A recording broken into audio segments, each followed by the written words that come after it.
இந்த முத்து இருக்காங்களே இன்னும் கொஞ்ச நாள் வடக்கு பையாவே மாறிடுவாங்க போல. ஒரு 2 நாள் ராஜி உனக்கு சோலே பட்டோரே செஞ்சு தரட்டுமான்னு கேட்டுட்டே இருந்தாங்க. நானா பேரே புதுசா டிஃப்ரெண்டா இருக்கே, அப்ப சூப்பரா ஏதோ செஞ்சு கொடுக்க போறாங்க நினைச்சிட்டு இருக்கும்போதே கையில காசு கொடுத்து அதுக்கு தேவையான இன்கிரீடியன்ஸ்லாம் ஒரு லிஸ்ட் சொல்லி போய் வாங்கிட்டு வான்னு சொன்னாங்க.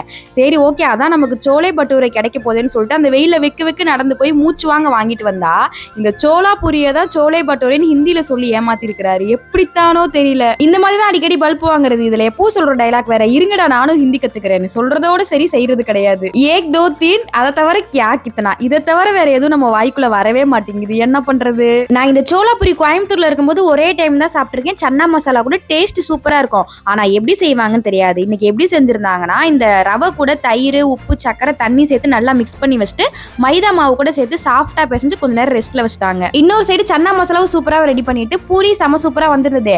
பிளேட்ல வச்சு இந்தா ராஜி சோலை பட்டோரேன்னு கொடுத்தாங்களே, இதுக்காக 10 தடவை கூட கடைக்கு போயிட்டு வரலாம் போல, அவ்வளவு நல்லா இருந்தது.